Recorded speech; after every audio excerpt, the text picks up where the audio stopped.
नमस्कार मित्रमैत्रिणींनो, मी नीता. माझ्या चॅनलमध्ये तुमचे खूप खूप स्वागत. आजची आपली रेसिपी आहे गव्हाची बिस्किटं, ते सुद्धा विदाऊट ओव्हन कढईमध्ये आपण करणार आहोत. तर चला शिकूया. एक मोठी वाटी मी गव्हाचं पीठ घेतलं आहे आणि हे पीठ आपल्याला चाळून घ्यायचं आहे. हे घरातलंच पीठ तुम्हाला चक्कीवरती दळून आणलेलं वापरायचं आहे. आणि ज्याप्रमाणे समजा आता तुम्ही मी जे एक वाटी घेतलं आहे, तुम्ही 2 वाटी 4 वाटी घेणार, तर बाकीच्या वस्तूंचं प्रमाण त्यानुसार वाढवा. अर्धा चमचा ह्याच्यातच मी सोडा घातला आहे आणि आता हे आपल्याला चाळून घ्यायचं आहे.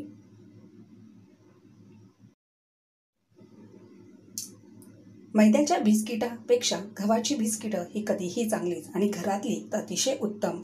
तर नक्कीच ही रेसिपी तुमच्या कामात येईल. इथे पीठ पूर्ण आपलं चाळून झालेलं आहे आणि सोडासुद्धा ऑप्शनल आहे. तुम्हाला आवडत असेल सोडा तर घाला, नाहीतर स्किप करू शकता. इथे मी घेत आहे आता 4 चमचे तूप किंवा डालडा तुम्ही काहीही वापरू शकता आणि अर्धी वाटी पिठी साखर. आता हे सगळं मिक्स करून घ्यायचं आहे आणि याची तुपाची आणि साखरेची एक पेस्ट आपल्याला बनवून घ्यायची आहे. सतत ढवळत राहायचं आहे, कुठेही गुठली नाही झाली पाहिजे. ही बघा, अशा प्रकारे 2 ते 3 मिनिटातच आपली ही पेस्ट अशी बनवून तयार होणार आहे. सतत असं ढवळत राहायचं आहे, मिक्स करून घ्यायचं व्यवस्थितपणे, ज्याने गुठल्या नाही होणार.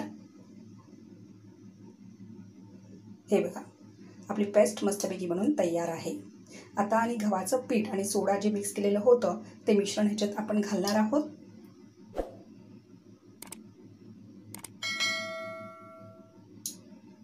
व्यवस्थितपणे सर्व मिक्स करून घ्यायचं आहे. जे तूप आणि साखर आपण घेतले आहे ते मिक्स करायचं आहे. इथे मी थोडा दुधाचाही वापर करणार आहे. दूध मी हे 10 चमचे टीस्पून घेतलं आहे.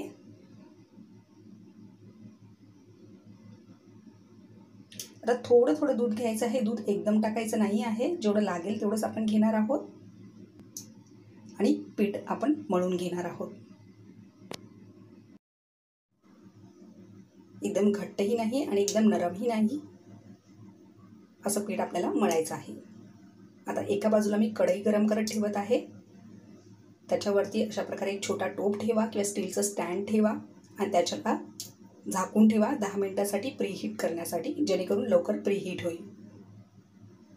आता आपण बिस्किट बनवायला घेऊया. मध्यम साईजचे आधी गोल गोल गोळे बनवायचे आहेत. त्याला चपट करून घ्यायचं आहे. बाजूने अशा कडा बघा फुटतील, तर त्या व्यवस्थितपणे आपल्याला परत कव्हर करायच्या आहेत. आता इथे मी काटा चमच्याचा वापर करत आहे डिझाईनसाठी. घरामध्ये काटा चमचा नसेल तर साध्या चमच्यानेही तुम्हाला आवडेल तसं तुम्ही डिझाईन करू शकता किंवा प्लेनही ठेवू शकता.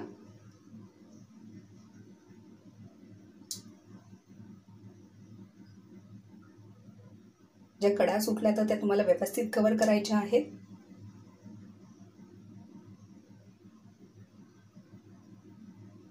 तुम्हाला आवडेल तसे तुम्ही इथे डिझाईन देऊ शकता.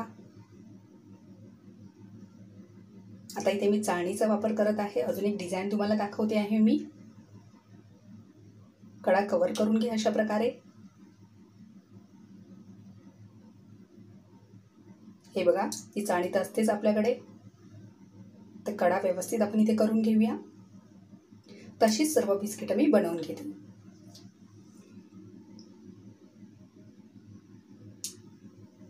बिस्किट सर्व बनवून रेडी केली आहे. आता एक प्लेट घ्यायची आहे, त्याला खालून थोडंसं तेल लावायचं आहे आणि आपली बिस्किटं थोड्या थोड्या अंतराने त्याच्यावरती आपल्याला ठेवायची आहेत. एकदम साधी सोपी रेसिपी आहे. नक्की तुम्ही बनवून बघा. खूपच बिस्किटं छान होतात, मुलांनाही खूप आवडतात. सर्व आपण बिस्किटं ठेवून घेऊया.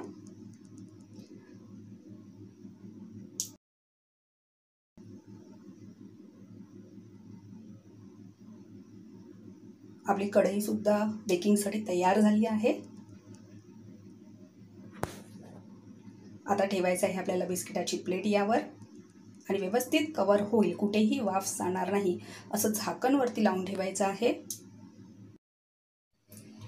गॅसची फ्लेम आपल्याला मीडियम करायची आहे आणि 25 मिनिटं आपल्याला याला बेक व्हायला द्यायचं आहे. 25 मिनिटानंतर आपली बिस्किटं तयार होतील. तर आता चेक करूया आपण.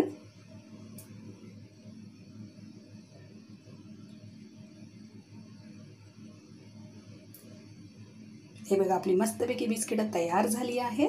आता याला थंड होऊ देऊया.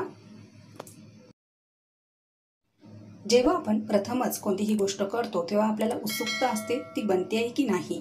तर जेव्हा आपण बेकिंग करतो वरती झाकण ठेवतो ते मध्ये मध्ये काढायचं नाही, हे लक्षात ठेवा. त्याने आपली बिस्किटं बेक होणार नाहीत. 25 मिनटं मंद आचेवरती झाकूनच ठेवायची आहेत. 25 मिनटानंतर गॅस ऑफ करायचा आहे आणि थोडं 5 मिनटांनी मग आपल्याला बघायची आहेत.